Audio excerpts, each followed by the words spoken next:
नमस्कार मित्रांनो, आज आपण तिसरा पाठ बघूया. भरती ओटी. या ठिकाणी चित्र दिले आहे. या चित्रांवर आपल्याला काही प्रश्न विचारले आहे. अर्थातच हे प्रश्न महत्वाचे नाही, पण समोरची माहिती समजून घेण्यासाठी आपल्याला कामी पडेल. बघूया आपण. पुढील छायाचित्रांचे निरीक्षण करा, प्रश्नाची उत्तरे सांगा व चर्चा करा.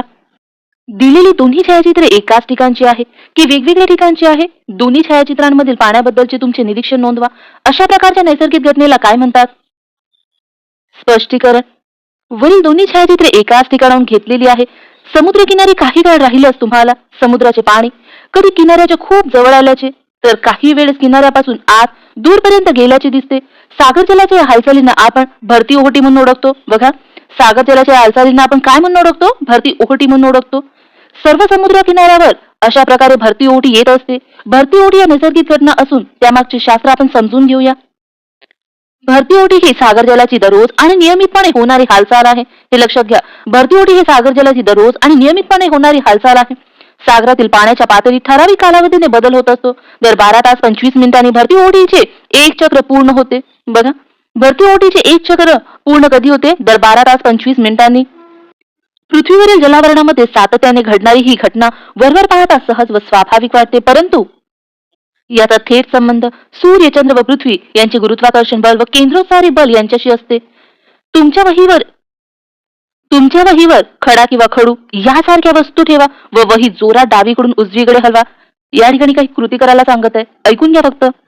या ठिकाणी वहीवर खडू ठेवून जोरात वही हलवणारी मुलगी दाखवली आहे. बघा, आता तुम्हाला वाटेल हे काय आहे, आपल्या कामाचं तर नक्कीच नसेल, पण हे आपल्याला केंद्रोत्सारी बल समजून सांगण्याचा प्रयत्न करत आहे. बघूया आपण. कढीच्या डब्यात पाणी घ्या. कढी हातात धरून डब्बा गरगर फिरवल्यास काय होते ते पहा. मिक्सरच्या भांड्यात पाणी घेऊन मिक्सर चालू करा. निरीक्षण करा. अर्थातच हे करायचं नाहीये, हे फक्त आपल्याला केंद्रोत्सारी बल म्हणजे काय हे समजून सांगण्याचा प्रयत्न करत आहे. गोफण, पंखा फिरवतानाचेही निरीक्षण करा. अर्धा पेला पाणी घ्या. पेला हातात घेऊन एका दिशेने सावकाश गोलाकार फिरवत राहा. पाण्याच्या बाबतीत काय घडते याचे निरीक्षण करा. या ठिकाणी पाण्यासह पेला हलवणारा मुलगा दाखवला आहे. या ठिकाणी सुद्धा आपल्याला केंद्रोत्सारी बल म्हणजे काय समजून सांगण्याचा प्रयत्न करत आहे. या ठिकाणी बघा, केंद्रोत्सारी म्हणजे काय? केंद्रातून बाहेर पडणारा. म्हणजेच पेल्याला हलवलं तर केंद्रामधून म्हणजेच प्याल्यामधून पाणी बाहेर पडण्याचा प्रयत्न करत आहे. किचन बोटात धरून गोल गोल फिरवताना काय घडते याचे निरीक्षण करा. या ठिकाणी किचन बोटात धरून गोल गोल फिरवताना मुलगी दाखवली आहे. यावरून सुद्धा आपल्याला केंद्रोत्सारी बल समजून सांगण्याचा प्रयत्न करत आहे. हे एकदा ऐकून घ्या. बघूया आपण. खालील प्रश्नाच्या आधारे केलेल्या कृतीबाबत वर्गात चर्चा करा. खडू कोणत्या दिशेला पडला? पेल्यातील पाण्याचा फुगवटा कोणत्या दिशेला आला? किचनला जोडलेल्या वस्तू फिरताना कोणत्या स्थितीत होत्या? डब्यातील व मिक्सरच्या भांड्यातील पाण्याचे काय झाले? वरील कृतीमध्ये कोणकोणते बल कार्य करत होते? आपल्यासाठी हे महत्वाचं आहे. बघा, वरील कृतीमध्ये कोणती बले कार्य करत असतील? केंद्रसारी बल किंवा गुरुत्वीय बल कोणकोणत्या कृतीमध्ये जास्त आढळते? वरील सर्व कृतीमध्ये केंद्रसारी बलाचे परिणाम पहावयास मिळते. वरील सर्व कोणत्या कृतीमध्ये?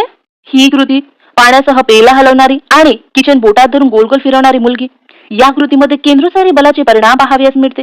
केंद्रसारी बल गुरुत्वाकर्षण बलाच्या विरुद्ध दिशेने कार्य करत असते. हे लक्षातच ठेवा. विचारलं जाऊ शकते आपल्याला. केंद्रसारी बल गुरुत्वाकर्षण बलाच्या विरुद्ध दिशेने कार्य करत असते. केंद्रस्थानी म्हणजे केंद्रातून बाहेर जाणारा. हे सुद्धा महत्वाचं आहे आपल्याला. केंद्रस्थानी म्हणजे केंद्रातून बाहेर जाणारा. म्हणजे बघा, एखादी वस्तूचं असं या प्रकारे केंद्र असेल, या केंद्रातून बाहेर जाणारी या प्रकारे. हे समजून घ्या. केंद्रातून बाहेर जाणाऱ्या या शब्दाचा अर्थ. याचा अनुभव तुम्ही स्वतःही घेतला असेल. जत्रेमध्ये चक्राकार पाळण्यात बसल्यास वेगाने फिरणाऱ्या चक्राच्या बाहेरच्या दिशेने तुमचा पाळणा झुकलेला असतो. हा देखील केंद्रोत्सारी बलाचा परिणाम आहे. हे लक्षात घ्या. बघा, जत्रेमध्ये चक्राकार पाळण्यात बसल्यास आपण बघूया. हा चक्राकार पाळणा बघा, लक्ष द्या. जत्रेमध्ये चक्राकार पाळण्यात बसल्यास वेगाने फिरणाऱ्या चक्राच्या बाहेरच्या दिशेने तुमचा पाळणा झुकलेला असेल.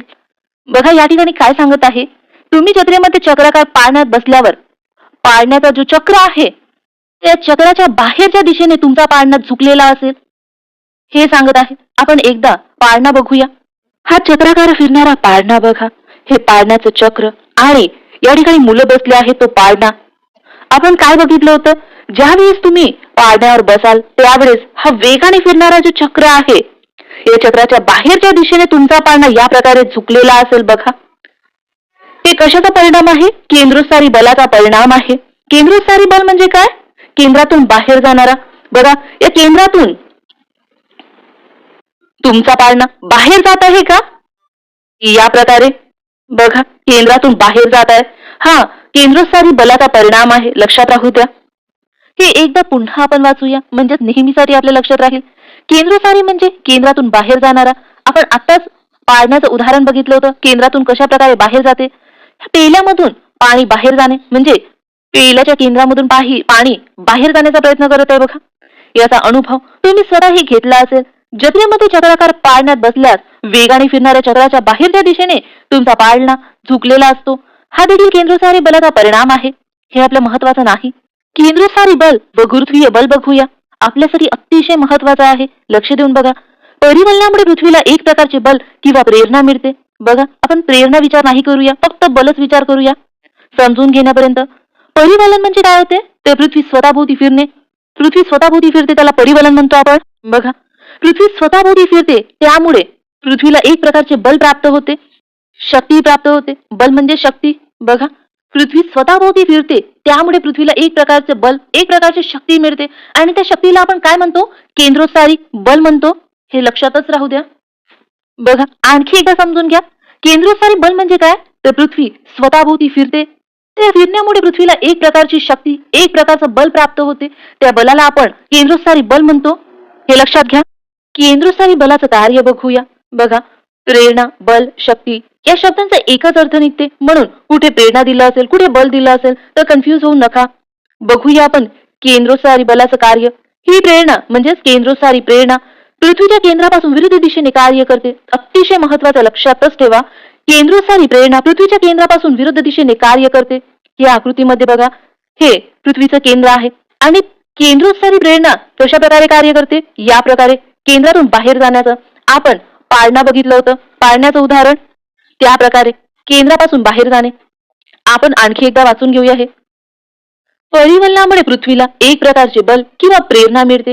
ही प्रेरणा पृथ्वीच्या केंद्रापासून विरुद्ध दिशेने कार्य करते. तिला केंद्रोत्सारी प्रेरणा असे म्हणतात. आकृती 3.5 पहा. ही आकृती. पृथ्वीवरील कोणतीही वस्तू अशा प्रेरणेमुळे पृथ्वीभोवती असलेल्या अवकाशात फेकली जाऊ शकते. आपल्यासाठी हे सुद्धा अतिशय महत्वाचं आहे, लक्ष देऊन बघा. पृथ्वीवरील कोणतीही वस्तू अशा प्रेरणेमुळे पृथ्वीभोवती असलेल्या अवकाशात फेकली जाऊ शकते. म्हणजे ही पृथ्वी, या ठिकाणी कोणतीही वस्तू असेल, आपण सुद्धा राहतो, तर ही वस्तू केंद्रोत्सारी बलामुळे अवकाशात फेकली जाऊ शकते. या प्रकारे, त्या पाळण्या प्रकारे. परंतु त्याच वेळी पृथ्वीच्या गुरुत्वाकर्षणाची प्रेरणा पृथ्वीच्या केंद्राच्या दिशेने कार्य करत असते. बघा इथे काय म्हणताय? परंतु त्याच वेळी पृथ्वीच्या गुरुत्वाकर्षणाची प्रेरणा पृथ्वीच्या केंद्राच्या दिशेने कार्य करत असते. बघा, ही आकृती आपण या ठिकाणी घेऊया. ही पृथ्वी आणि हे केंद्र पृथ्वीचं. बघा, केंद्रोत्सारी बल पृथ्वीच्या विरुद्ध दिशेने कार्य करते. या प्रकारे बघा, पृथ्वीभोवती कोणतीही वस्तू अशा प्रेरणेमुळे पृथ्वीभोवती असलेल्या अवकाशात फेकली जाऊ शकते. बघा, या प्रकारे आपण सुद्धा राहतो पृथ्वीवर, तर या प्रकारे पृथ्वीवरील वस्तू अवकाशात फेकली जाऊ शकते. परंतु त्याच वेळी पृथ्वीच्या गुरुत्वाकर्षण प्रेरणा पृथ्वीच्या केंद्राच्या दिशेने कार्य करते. या प्रकारे बघा, इथून केंद्रोत्सारी प्रेरणा आणि या बाजूने येते गुरुत्वाकर्षण प्रेरणा. हे बल केंद्रोत्सारी प्रेरणेच्या अनेक पटीने जास्त असते. बघा, गुरुत्वाकर्षण बल केंद्रोत्सारी प्रेरणेच्या अनेक पटीने जास्त असते. त्यामुळे भूतलावरील कोणतीही वस्तू आहे त्याच जागी राहते. बघा, अतिशय महत्वाचं आहे. भूतलावरील कोणतीही वस्तू आहे त्याच जागी का राहते? या प्रकारचा आपण प्रश्न विचारला जाऊ शकते. तर याचं उत्तर काय असेल? केंद्रोत्सारी प्रेरणा पृथ्वीच्या केंद्राच्या विरुद्ध दिशेने कार्य करते, पण त्याच वेळी गुरुत्वाकर्षणाची शक्ती पृथ्वीच्या केंद्राच्या दिशेत कार्य करते आणि ही प्रेरणा केंद्रोत्सारी प्रेरणेच्या अनेक पटीने जास्त असते. त्यामुळे भूतलावरील कोणतीही वस्तू आहे त्याच जागी राहते. हे लक्षात राहू द्या. समोर बघूया. आता आपण केंद्रोत्सारी बल व गुरुत्वीय बल बघितला. त्या ठिकाणी बघा, गुरुत्वीय बल आणि केंद्रोत्सारी बल दिला आहे. आपण पृथ्वीवर आहोत त्याच जागी का आहे? कारण गुरुत्वीय बल केंद्रोत्सारी प्रेरणेच्या अनेक पटीने जास्त आहे म्हणून. हे लक्षात घ्या. नाहीतर केंद्रोत्सारी बलामुळे आपण पृथ्वीवर राहू शकलो असतो का? नाही. भरती ओहोटी बघूया आपण. सागर जलाला येणाऱ्या भरती ओहोटीस पुढील घटक कारणीभूत असतात. बघा, हे कारणीभूत घटक बघायच्या आधी तुम्हाला भरती ओहोटी म्हणजे काय हे माहिती हवं? बघूया आपण. भरती ओहोटी म्हणजे काय बघूया. सूर्य व चंद्राचे गुरुत्वाकर्षण व पृथ्वीवर कार्यरत असलेल्या केंद्रोत्सारी प्रेरणा यांच्या एकत्रित प्रभावामुळे सागरी जलाच्या पातळीत होणारी वाढ म्हणजे भरती, तर घट म्हणजे ओहोटी होय. बघा, हे लक्षात राहू द्या. सागरी जलाच्या पातळीत वाढ म्हणजे काय भरती, तर घट म्हणजे ओहोटी होय. दोघांमधून एक लक्षात राहू द्या. वाढ म्हणजे भरती. ही माहिती आपण कुठून बघत आहोत? ही आपल्या 7वीच्या भूगोलच्या पुस्तकाच्या शेवटी काही शब्दांचे अर्थ दिले आहे, तिथून बघत आहोत. तुम्हालाही कधी शब्दांचे अर्थ समजले नाही तर पाठाच्या शेवटी काही शब्दांचे अर्थ दिले आहे, तिथून बघून घ्या. भरती ओहोटी बघूया. सागर जलाला येणाऱ्या भरती ओहोटीस पुढील घटक कारणीभूत असतात. बघूया आपण कोणते घटक कारणीभूत आहे. चंद्र सूर्य यांचे गुरुत्वाकर्षण बल तसेच पृथ्वीचे गुरुत्वाकर्षण बल सुद्धा घटक कारणीभूत असतात भरती ओहोटीस, हे लक्षात घ्या. पृथ्वीचे सूर्याभोवती फिरणे व चंद्राचे अप्रत्यक्षपणे सूर्याभोवती फिरणे, परिवलनामुळे पृथ्वीवर निर्माण होणारी केंद्रोसारी प्रेरणा, बघा, इत्यादी घटक भरती ओहोटीस कारणीभूत आहे. या आकृतीमध्ये बघा, या ठिकाणी बघा पाण्याच्या पातळीत वाढ झाली आहे, तर इथे भरती, आणि इथे पाण्याच्या पातळीत घट झाली आहे, तर ओहोटी. सूर्यापेक्षा चंद्र पृथ्वीच्या अधिक जवळ आहे, त्यामुळे पृथ्वीवर चंद्राचे गुरुत्वाकर्षण बल सूर्याच्या गुरुत्वाकर्षण बलापेक्षा जास्त परिणाम करते. बघा, आपल्याला असं वाटू शकते की सूर्य मोठा आहे आणि चंद्र लहान आहे, म्हणून सूर्याचं गुरुत्वाकर्षण पृथ्वीवर जास्त परिणाम करते, पण नाही, चंद्राचं गुरुत्वाकर्षण जास्त परिणाम करते. का? कारण चंद्र पृथ्वीच्या जवळ आहे म्हणून. चंद्र, सूर्य व पृथ्वी यांच्या सापेक्ष स्थितीमुळे भरती ओहोटी होत असते. बघा, भरती ओहोटी कशामुळे होते? चंद्र, सूर्य व पृथ्वी यांच्या सापेक्ष स्थितीमुळे भरती ओहोटी होत असते. पृथ्वीवर ज्या ठिकाणी भरती किंवा ओहोटी येते त्याच्या विरुद्ध ठिकाणीही त्याच वेळी अनुक्रमे भरती ओहोटी येते, हे लक्षात घ्या. पृथ्वीवर ज्या ठिकाणी भरती किंवा ओहोटी येते त्याच्या विरुद्ध ठिकाणीही त्याच वेळी अनुक्रमे भरती किंवा ओहोटी येते. बघा, या ठिकाणी चंद्राच्या गुरुत्वाकर्षणामुळे या ठिकाणी भरती आली आहे, तर विरुद्ध ठिकाणी ही त्याच वेळी भरती आली आहे, आणि या ठिकाणी ओहोटी आली आहे, त्याच्या विरुद्ध बाजूनी सुद्धा ओहोटीच आली आहे. हा पृथ्वीच्या केंद्रोत्सारी बलाचा परिणाम आहे, हे लक्षात घ्या. हा पृथ्वीच्या केंद्रोत्सारी बलाचा परिणाम आहे. आकृती 3.6 प्रमाणे पृथ्वीवरील भरती ओहोटीच्या स्थिती लक्षात घ्या. ज्यावेळी 0 अंश रेखावृत्तावर भरती असते त्यावेळेस त्याच्या विरुद्ध बाजूला असलेल्या 180 अंश रेखावृत्तावरही भरती असते. आपण रेखावृत्त शिकलो आहोत. किती आहे रेखावृत्त? कोणाला माहिती असेल, आठवत असेल तर कमेंट बॉक्समध्ये नक्की लिहा.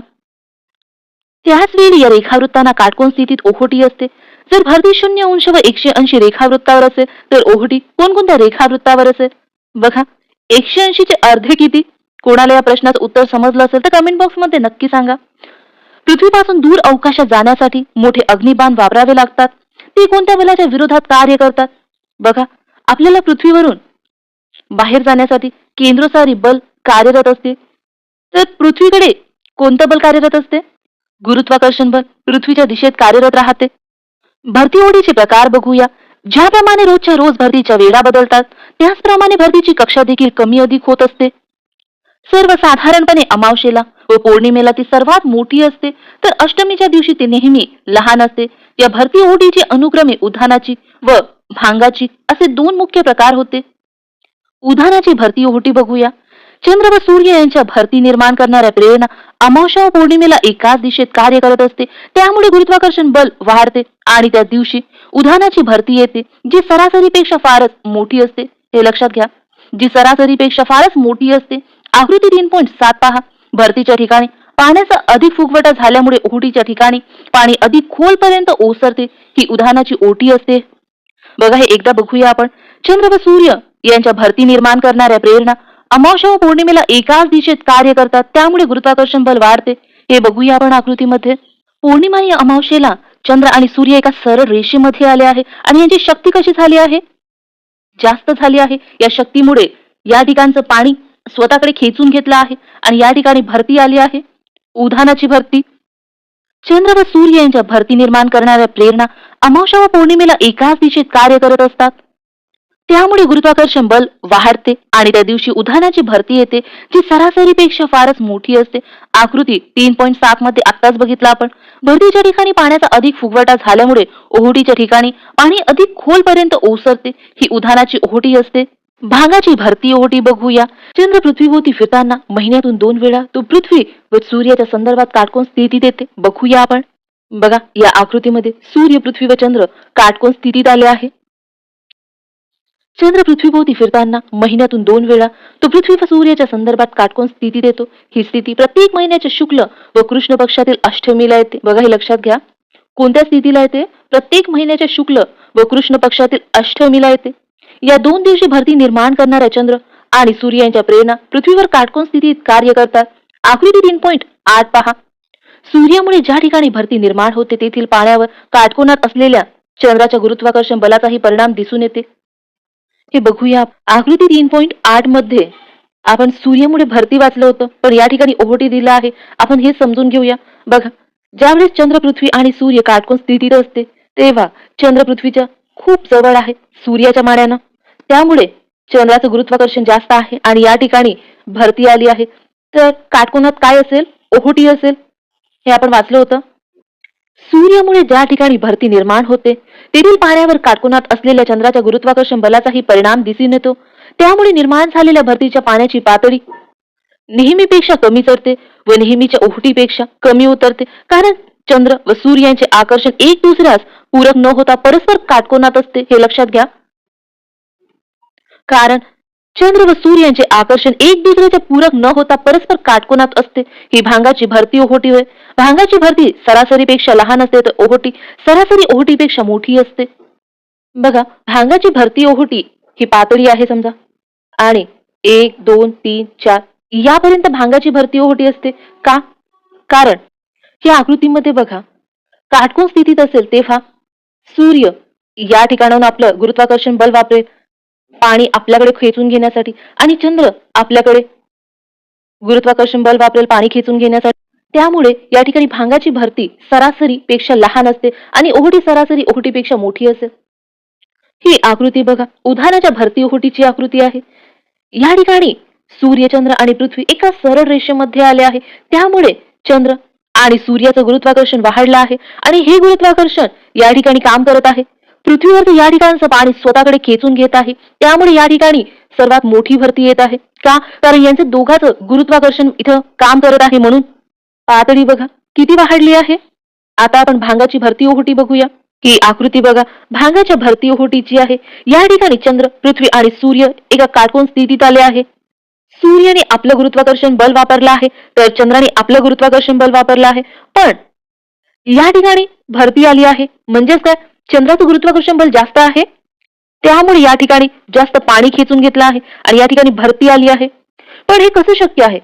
चंद्र तर लहान आहे आणि सूर्य तर मोठा आहे. मग अर्थातच सूर्याचं गुरुत्वाकर्षण बल जास्त असेल. मग या ठिकाणी भरती का आली असेल? याचं कारण बघूया. बघा याचं कारण इथे बघूया. सूर्यापेक्षा चंद्र पृथ्वीच्या अधिक जवळ आहे. आहे का? आहे. सूर्यापेक्षा चंद्र पृथ्वीच्या अधिक जवळ आहे. त्यामुळे पृथ्वीवर चंद्राचे गुरुत्वाकर्षण बल सूर्याच्या गुरुत्वाकर्षण बलापेक्षा जास्त परिणाम करते. हे अतिशय महत्वाचं आहे.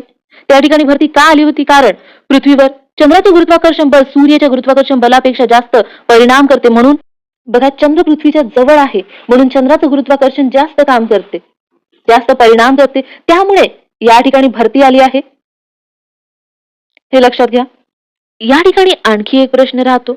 उधाणाच्या भरतीच्या वेळी भरतीची पातळी खूप जास्त होती, पण भांगाच्या भरतीच्या वेळी पातळी बघा कमी आहे. हे का बरं? कारण भांगाच्या भरतीच्या वेळेस चंद्र आणि सूर्य एका काटकोन स्थितीत आहे आणि हे आपलं बल वेगवेगळ्या दिशेमध्ये लावत आहे. बघा, चंद्र याकडून आणि सूर्य याकडून. चंद्र आणि सूर्य दोन वेगवेगळ्या बाजूने आपलं बल वापरत आहे. पण उधाणाच्या भरतीच्या वेळेस काय झालं होतं? ते दोघही एकाच बाजूला आपलं बल वापरत होतं. त्यामुळे तिथे मोठी भरती आली आणि या ठिकाणी दोनही वेगवेगळ्या बाजूने आपलं बल वापरत आहे. त्यामुळे या ठिकाणी कमी भरती आली आहे. पातळी कमी दिसणार तुम्हाला, हे समजून घ्या. म्हणून या ठिकाणी पातळी कमी आहे, हे लक्षात घ्या. भांगाची भरती ओहोटीची पातळी कमी असेल. भांगाची भरती सरासरीपेक्षा लहान असते तर ओहोटी सरासरीपेक्षा मोठी असते. हे तुम्हाला कळलं असेल. आता समोर बघूया. ह्या दोनही आकृती तुम्हाला पुन्हा दाखवण्याचं कारण काय? हे एकाच वेळा दाखवण्याचं कारण आहे की यामधलं तुम्हाला फरक कळावं आणि ते नेहमीसाठी तुमच्या लक्षात राहावं म्हणून. माहित आहे का तुम्हाला भरती ओहोटीची कक्षा भरती ओहोटीच्या वेळी पाण्याच्या पातळीतल्या फरकास भरती ओहोटीची कक्षा म्हणतात. बघा, भरती ओहोटीची कक्षा कशाला म्हणतात? भरती ओहोटीच्या वेळी पाण्याच्या पातळीतल्या फरकास भरती ओहोटीची कक्षा म्हणतात. खुल्या समुद्रात ही कक्षा केवळ 30 सेमी इतकी असते, परंतु किनारी भागात ही कक्षा वाढत जाते. भारतीय द्वीपकल्पाच्या किनारी भागात ही कक्षा सुमारे 100 ते 150 सेमी असू शकते.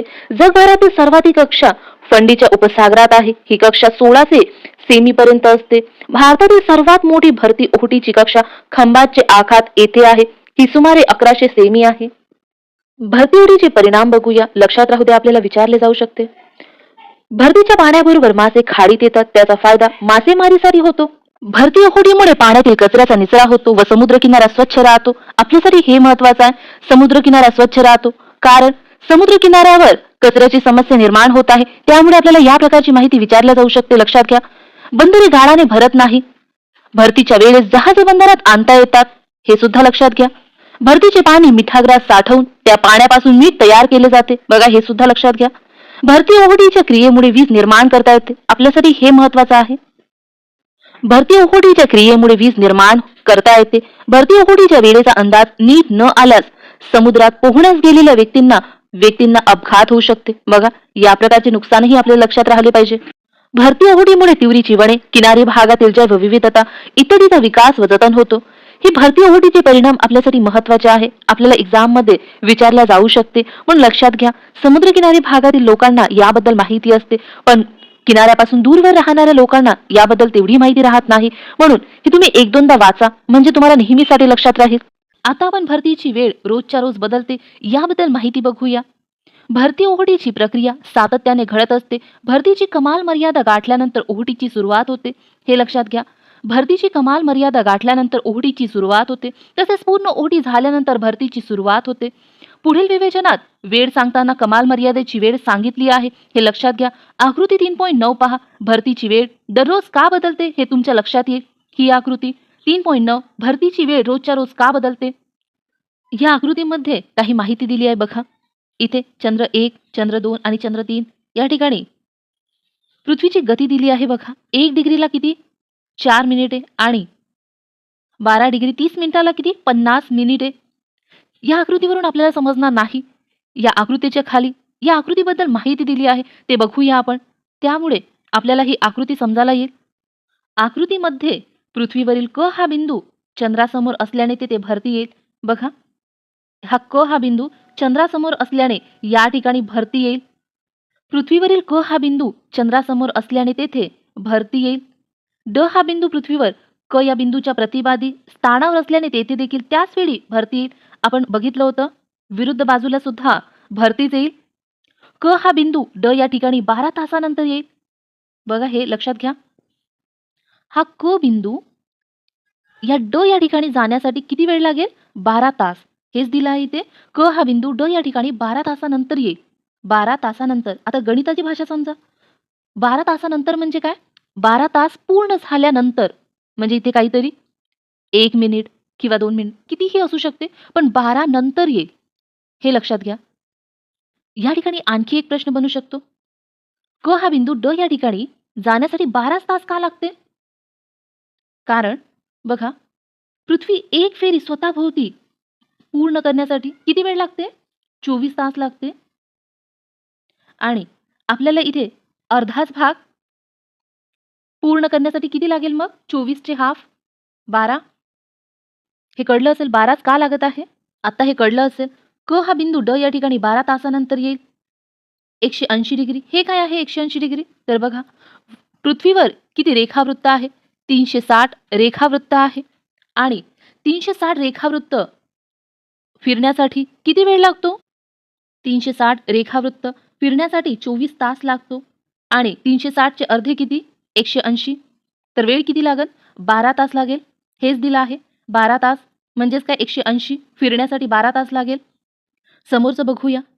आणि तो पुन्हा मूळ जागी 24 तासानंतर येईल. तो म्हणजे काय? क हा बिंदू. क हा बिंदू पुन्हा याच ठिकाणी येण्यासाठी किती वेळ लागेल? 24 तास. पूर्ण वर्तुळ बघा 360 डिग्री. याच प्रकारचा बदल ड या प्रतिपादित बिंदूबाबतही घडेल. म्हणजेच काय? बघा, हा ड हा बिंदू या ठिकाणी येण्यासाठी 12 तास लागेल आणि पुन्हा हा त्याच जागी जाण्यासाठी 24 तास लागेल. या ठिकाणी म्हटल्याप्रमाणे एक गोष्ट समजून घ्या, ही पृथ्वीची पूर्व बाजू आणि ही पृथ्वीची पश्चिम बाजू. पृथ्वीच्या पूर्वेकडे एक ठिकाणाला क या बिंदूने दर्शवलं आहे, तर पश्चिमेकडील एका ठिकाणाला ड या बिंदूने दर्शवलं आहे. हे दोनही बिंदू विरुद्ध आहे एकमेकाच्या. बघा या प्रकारे हा ड बिंदू 12 तासाने क या ठिकाणी जाईल, या ठिकाणी पूर्वेला जाईल. कसं काय पूर्वेला जाईल? कारण आपली पृथ्वी फिरत आहे या प्रकारे. म्हणून ड हा बिंदू, ड हा ठिकाण पूर्वेला जाईल क या ठिकाणी. बघा या ठिकाणी दिला आहे. क हा बिंदू ड या ठिकाणी 12 तासानंतर येईल. बघा अतिशय महत्वाचं, लक्ष देऊन बघा. जेव्हा ड बिंदू क च्या जागी येईल तेव्हा तेथे भरती असणार नाही, हे लक्षात घ्या. जेव्हा ड बिंदू क च्या जागी येईल तेव्हा तेथे भरती असणार नाही. हे बघूया आकृतीत. बघा हा ड बिंदू या क ठिकाणी आला तरीही या ठिकाणी भरती येणार नाही असं म्हटलं आहे. कारण याचं बघूया आपण. बघा कारण या दरम्यान 12 तासात चंद्र देखील थोडा पुढे गेलेला असेल. थोडा म्हणजे किती? 6 डिग्री 15 मिनिटे तो पुढे गेलेला असेल. म्हणून ड बिंदू चंद्रासमोर येण्यास सुमारे 25 मिनिटे जास्त लागतील. आपण सुरुवातीपासून समजून घेण्याचा प्रयत्न करूया. बघा पृथ्वीवरील क हा बिंदू चंद्रासमोर असल्याने तेथे भरती येईल. बघा इथे काय म्हणताय? क हा बिंदू चंद्रासमोर असल्याने तेथे भरती येईल. या ठिकाणी हा क बिंदू समोर हा चंद्र आहे, त्यामुळे या ठिकाणी भरती आली. आता बघा 12 तासामध्ये हा ड बिंदू क या ठिकाणी आला. आपण बघितलं होतं. बघा क हा बिंदू ड या ठिकाणी 12 तासात येईल. या ठिकाणी ड बिंदू आहे, हे समजून घ्या. पण हा ड बिंदू जेव्हा 12 तासात या ठिकाणी आला, पण चंद्र समोर नव्हता. तर मग चंद्र कुठे होता? हा थोडासा समोर सरकला आहे या ठिकाणी. आता समोर का सरकला आहे चंद्र? कारण चंद्र पृथ्वीची प्रदक्षिणा करत आहे, त्यामुळे हा फिरत आहे पृथ्वीभोवती. मग ड या ठिकाणी भरती येईल का? नाही, कारण समोर चंद्रच नाही. आणि भरती कशामुळे येते? चंद्राच्या गुरुत्वाकर्षण बलामुळे येते. मग आता भरती कशी येईल? तर बघा चंद्र कुठे आहे? या ठिकाणी आहे. आणि आपला ड हे ठिकाण या ठिकाणी आहे. चंद्राच्या यानी भरती येण्यासाठी आपल्याला आणखी हा ड ठिकाण, ड बिंदू समोर जावं लागेल. भरती येण्यासाठी या ड या बिंदूला समोर सरकावं लागेल. किती? 6 डिग्री 15 मिनिटे समोर सरकावं लागेल. बघा या ठिकाणी भरती येईल. म्हणजेच या ठिकाणी आपले 12 तास कंप्लीट झाले होते. मग थोडंसं पुन्हाच वरती सरकण्यासाठी किती वेळ लागला? 6 डिग्री 15 मिनिटेच. म्हणजे या ठिकाणी दिला आहे बघा, चंद्र किती समोर गेला आहे? 6 डिग्री 15 मिनिटे. आपण मिनिटांमध्ये बघू. 6 डिग्री 15 मिनिटे तर किती होईल? बघा 6 डिग्री 1 डिग्री चंद्र समोर गेला तर किती मिनिटे होतील? 4 मिनिटे.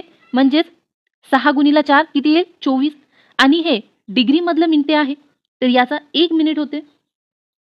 म्हणजेच पूर्ण वेळ किती लागला? 25 मिनिटे लागला.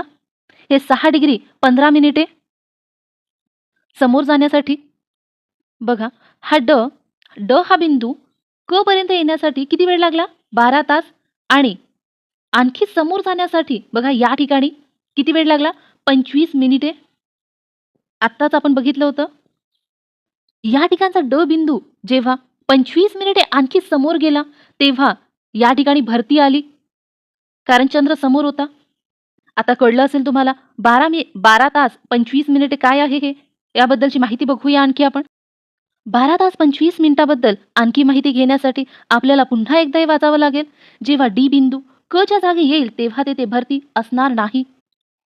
कारण या दरम्यान म्हणजेच 12 तासात चंद्र देखील थोडा पुढे म्हणजेच 6 डिग्री 15 मिनिटे पुढे गेलेला असेल. म्हणून डी बिंदू चंद्रासमोर येण्यास सुमारे 25 मिनिटे जास्त लागतील. हे महत्त्वाचं लक्षात घ्या. म्हणून डी बिंदू चंद्रासमोर येण्यास सुमारे 25 मिनिटे जास्त लागतील.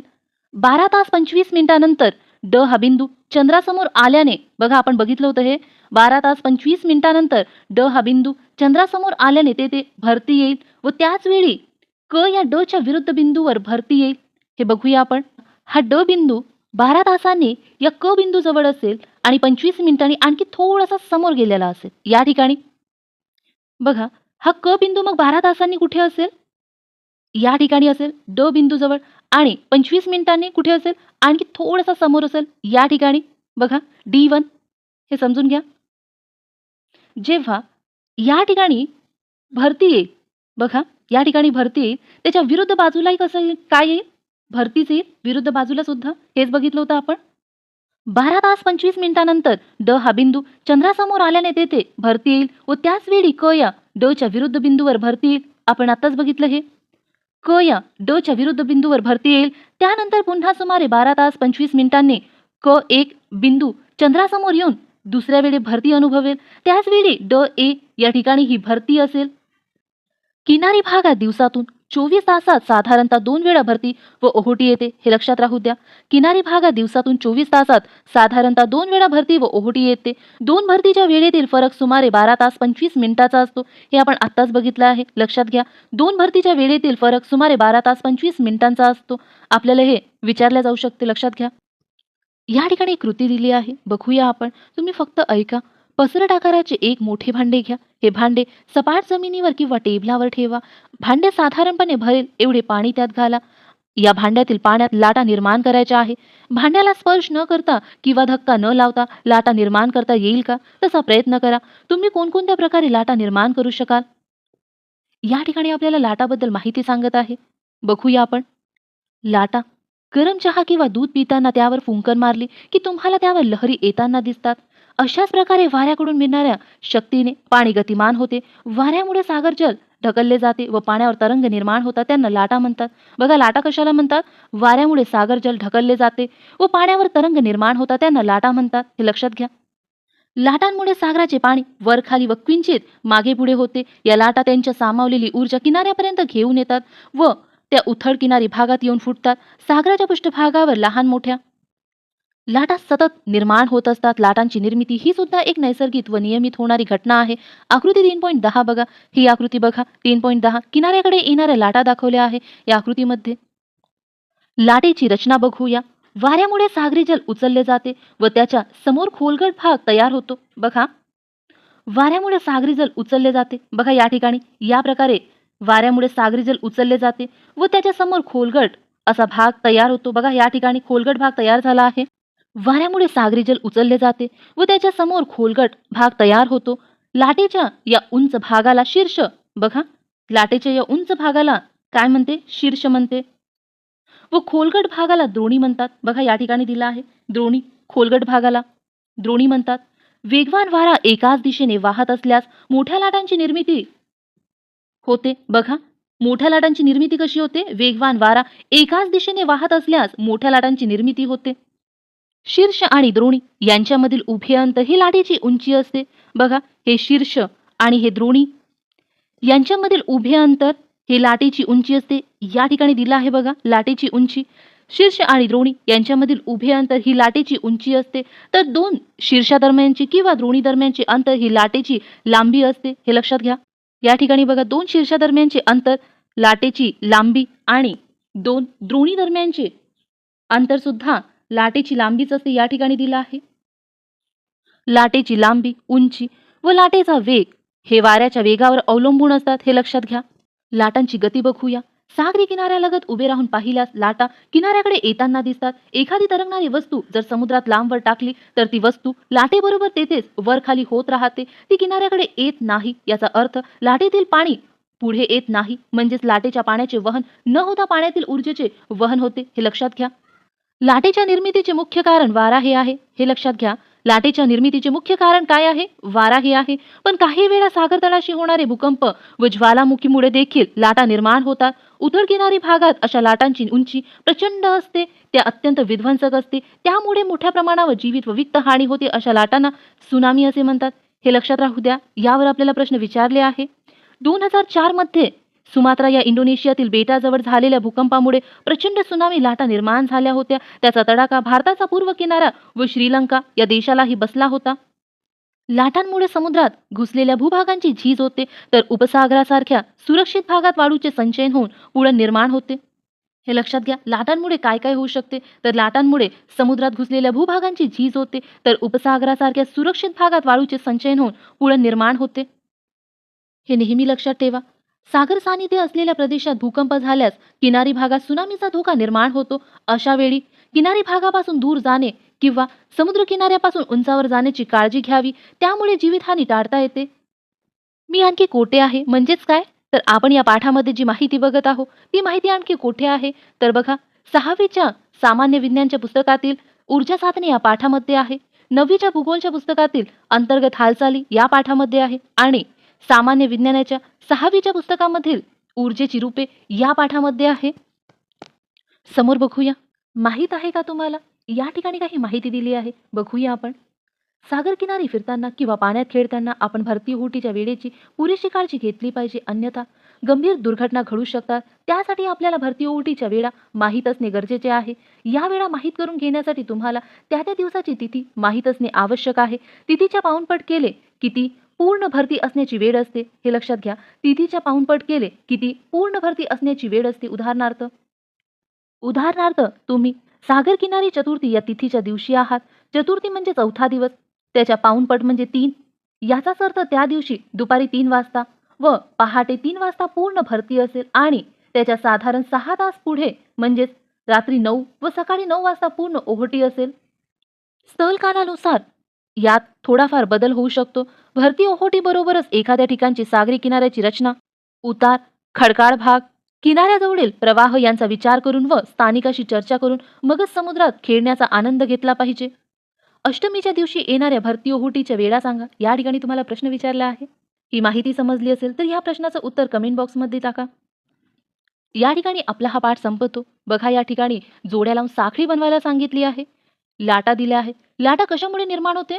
वाऱ्यामुळे. आणखी भूकंप व ज्वालामुखीमुळे देखील निर्माण होतात लाटा. आणखी इथे बघा, केंद्रोत्सारी प्रेरणा हे कशामुळे निर्माण होते? परिवलनामुळे. आणि परिवलनामुळे काय होते बघा, वस्तू बाहेरच्या दिशेने फेकली जाते. या प्रकारच्या साखळ्या बनवायच्या आहे. आणखी या 3 साखळ्या तुम्ही बनवून मला कमेंट बॉक्समध्ये सांगा. भौगोलिक कारणे सांगा. भरती ओहोटीवर सूर्यापेक्षा चंद्राचा जास्त परिणाम होतो. याचं कारण काय? कारण चंद्र सूर्यापेक्षा जास्त जवळ आहे, म्हणून पृथ्वीवर चंद्राचा गुरुत्वाकर्षण बल जास्त परिणाम करतो. काही ठिकाणी किनाऱ्याजवळील सखल प्रदेश खाजनाचा किंवा दलदलीचा बनतो. या ठिकाणी आपण थांबूया. भरती ओहोटीवर तुमच्याकडे काही प्रश्न असेल तर कमेंट बॉक्समध्ये नक्की टाका. आजची माहिती तुम्हाला आवडली असेल तर व्हिडिओला लाईक करा, शेअर करा आणि कमेंट करून नक्की सांगा. थँक्यू.